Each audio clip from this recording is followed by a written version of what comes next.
Pourquoi j'ai choisi ce sujet?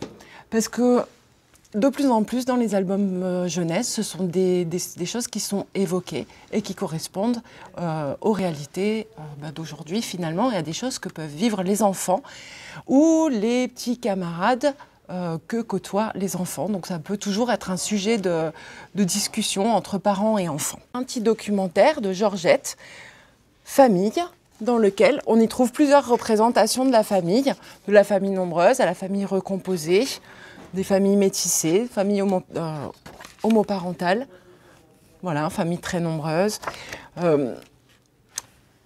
Voilà, des familles dans lesquelles parfois un morceau va se coller à un autre morceau et fabrique une nouvelle famille par exemple. L'heure des parents, qui avait été écrit par Christian Bruel et Nicole Claveloux, est un ouvrage qui a été édité dans les années 90 et qui raconte l'histoire de Camille. Camille est un petit lionceau qui attend ses parents.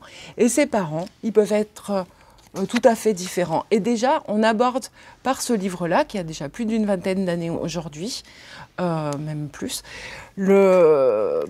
finalement, la diversité des familles existantes. Pour les tout petits, je peux vous parler de cette série-là, Simon se promène, Milo joue du tambour et Binta danse. L'originalité de cette petite série, donc c'est vraiment une petite série pour les enfants de 1 an à 2 ans à peu près, dans lesquels on retrouve dans chacun des livres l'histoire d'un des enfants de la famille. Donc il s'agit d'une famille métissée, c'est tout plein d'énergie, de joie, on fait de la musique, on danse, on découvre la nature, enfin voilà, c'est quelque chose vraiment de très joyeux à partager avec son tout jeune enfant. Un petit peu sur le même principe, famille nombreuse, famille heureuse, la famille Quichon. Alors dans la famille Quichon, famille de cochons, il y a 73 enfants. Alors, il n'y a pas encore 73 albums de sortie, mais on peut imaginer que ce soit le cas un jour.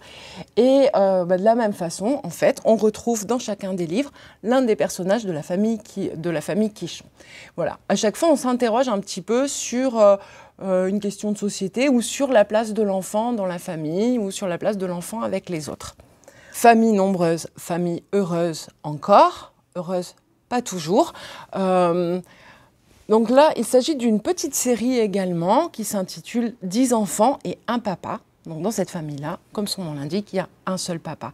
Et ce papa, il est un petit peu débordé parce qu'il a tout plein de bébés et qu'il faut qu'il gère ça avec eux, de bébés ou de très très jeunes enfants. C'est joyeux, ça déborde, il y a tout plein d'énergie dans les albums de Bénédicte Guettier, mais en même temps, on y voit aussi un papa qui parfois est un peu surmené, un peu fatigué, qui trouve toujours une solution quand même pour retrouver ses enfants qui se sont égarés ou pour résoudre les différents petits problèmes qu'ils peuvent rencontrer. Alors, je vais vous parler maintenant des albums dans lesquels il est question de famille monoparentale. En commençant par Petite Souris.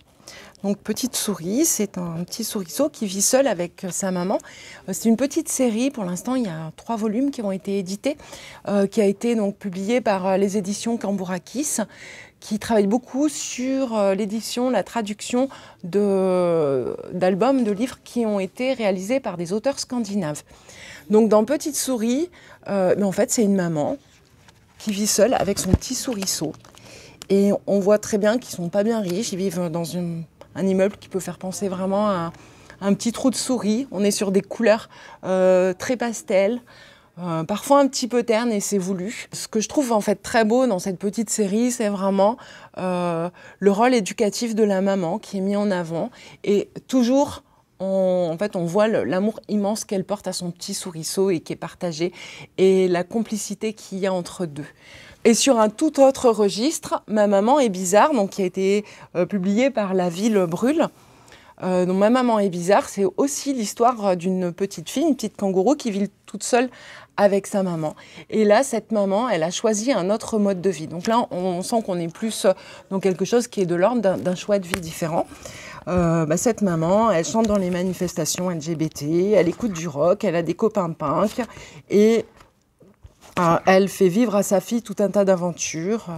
Elle l'emmène dans des expositions d'art aussi. Et on y voit également dans cet album-là tout l'amour que la maman porte à sa petite fille et qui bien sûr est partagé. Et aussi son discours qui est de dire à son enfant, finalement, pourvu qu'on s'aime, on a le droit de vivre comme on veut. 2 autres livres qui abordent le thème de l'homoparentalité. Alors, Mes 2 papas, qui est sorti il y a quelques années déjà, et qui raconte l'histoire de 2 oiseaux, de mâles, qui vivent ensemble sur une branche et qui un jour trouvent dans un œuf un petit oiseau. Et comme ce petit oiseau n'appartient à personne, eh ben, ils décident de l'élever et de l'accompagner dans la vie. Et voilà, c'est quelque chose de très très tendre aussi, que cet album-là, et vraiment, je vous invite à le découvrir, c'est joli comme tout. Avec La petite fille qui avait 2 papas, on aborde également le thème de l'homoparentalité, mais l'originalité de ce livre, c'est qu'ici, l'histoire est vue non pas par la petite fille qui a 2 papas, mais par sa copine. Et sa copine, elle est vraiment très heureuse parce qu'elle est invitée à passer la journée avec la petite fille qui a 2 papas.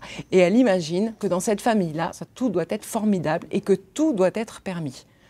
Bon, en réalité, elle découvre une famille qui ressemble bien à la sienne et sur lesquelles, finalement, les limites et les interdits sont assez proches de ce qu'elle vit chez elle, dans sa famille à elle. Voilà, donc j'aime bien aussi cette façon d'aborder le sujet. Je vais terminer en vous présentant 2 derniers livres. Donc, Bienvenue mon trésor. Bienvenue mon trésor, c'est un livre sur l'adoption et je le trouve également très beau et très tendre. Alors c'est vraiment un album qui aborde le sujet avec beaucoup de délicatesse et qui permet, enfin c'est pour moi un vrai support pour pouvoir discuter de l'adoption avec des enfants, qu'ils soient concernés ou pas.